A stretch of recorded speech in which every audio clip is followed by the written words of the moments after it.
Alright, now one of the things that I've always wanted to know is how come the Netherlands never really got any land after World War II? I understand World War One, considering they didn't really contribute anything or they didn't really do anything worthwhile.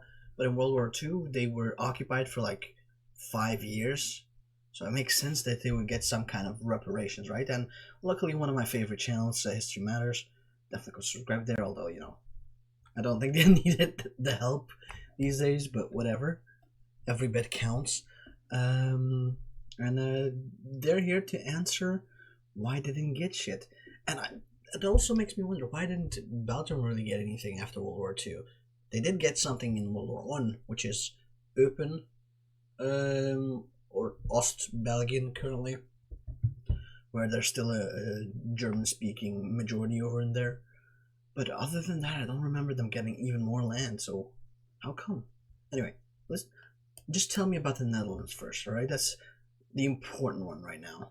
At the end of the Second World War, Axis borders were redrawn, often as compensation for occupation. Yugoslavia got this from Italy, Poland got this from Germany, and the US... Wait. These borders looks kind of cursed, but I guess they still have to be... gained all of this. There we go. One nation which had also pushed to gain land from Germany was the Netherlands, which asks to be given all of these lands in 1949. Wait, what?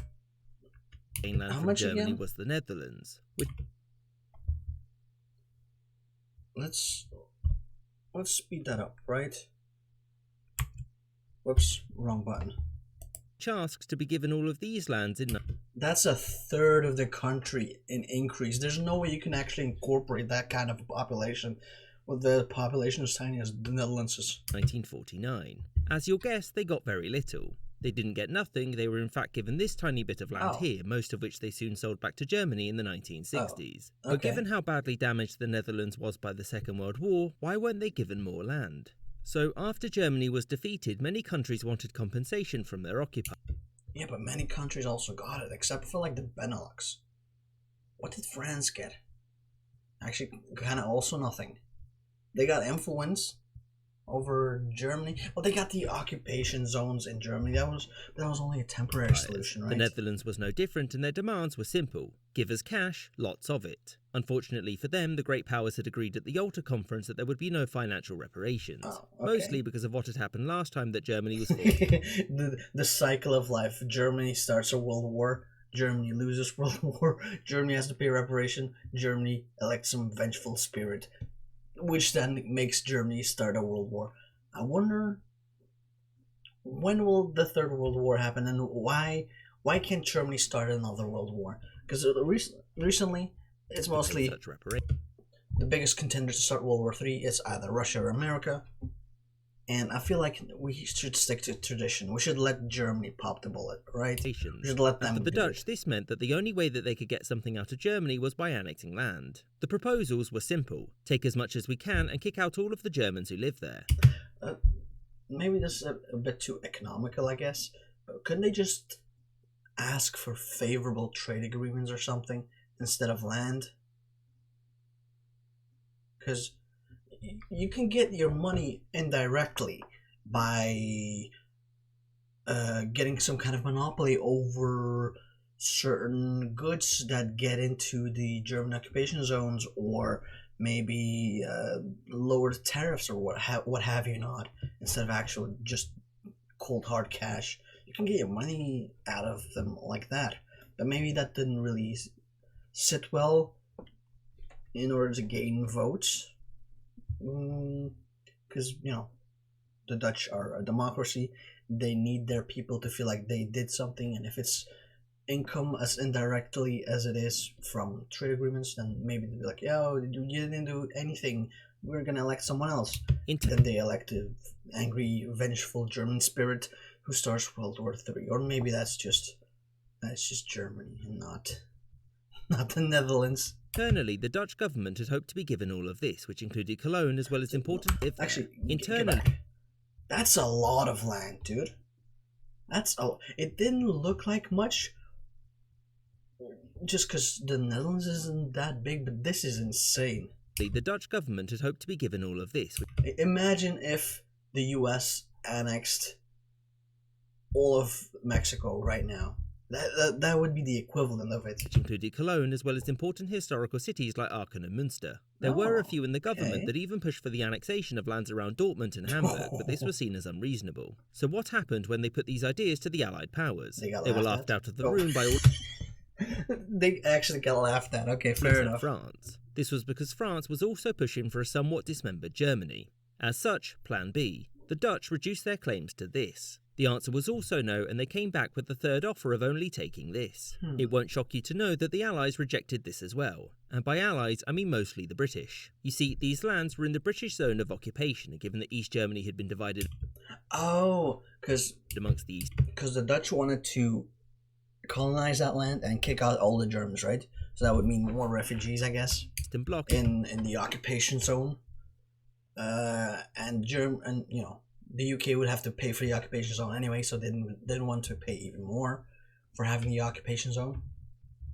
I guess that's many refugees. Is that it? These refugees needed food and housing, which was difficult to build.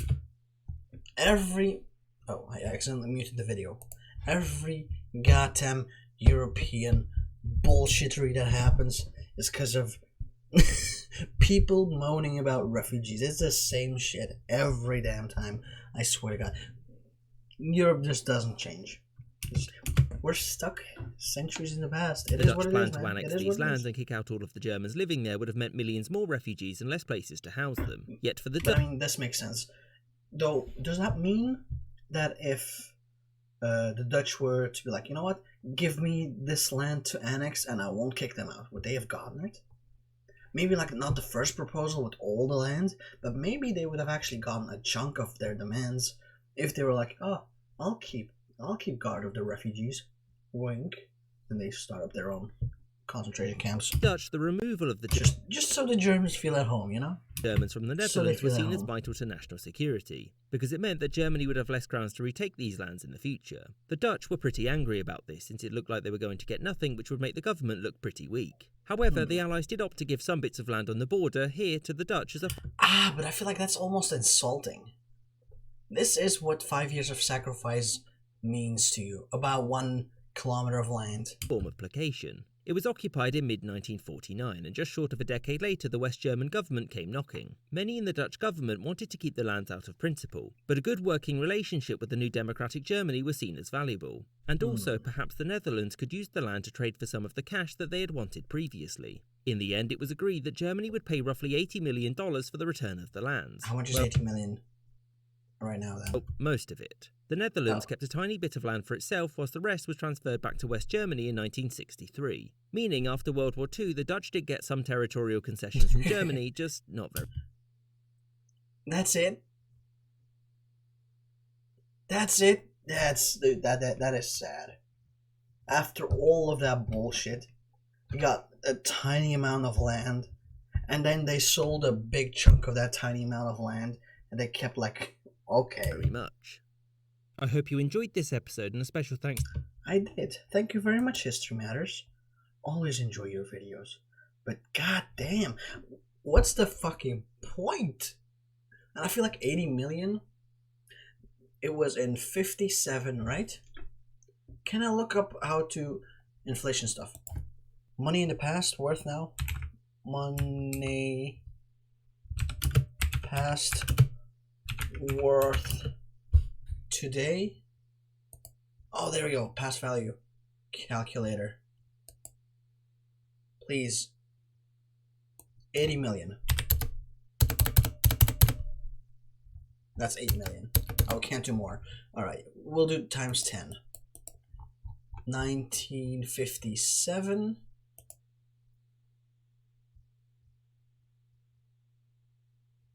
Okay, so we can't do...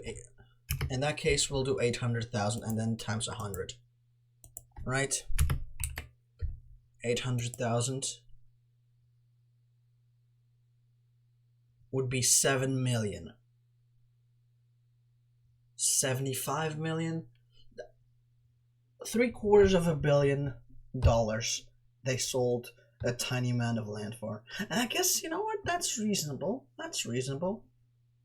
But there, the more you know. Anyway, I do hope you enjoyed it. Make sure to like, comment, subscribe if you did. Hopefully I'll see you next time. Subscribe to both me and History Matter, especially history matters, because those videos are pretty bomb, if I do say so myself. Anyway, have a good one. Bye. Mwah.